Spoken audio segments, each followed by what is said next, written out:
Siis, kui midagi läheb katki, saab sellest midagi ühtaegu ka sündida. Midagi, mida me kohe kunagi ei oska või tahagi ära tunda, enese omaks pidada. Aga mis meid ju sisimas valusalt, tärkavalt kompab, meid puudutab. Ei muuks kui lubamaks kord jälle tunnistada. Kuidas teada, mis on pähklikoores, kui sa seda eales lahti ei murra? Kuidas nukust koorumata liblikas saaks tunda jõudu, tiivu sirutada?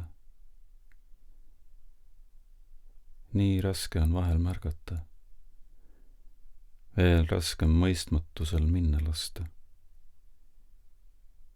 Et vaev, mis jääb seletamata, pole muud kui maailm, kuhu sa enam ära ei mahu.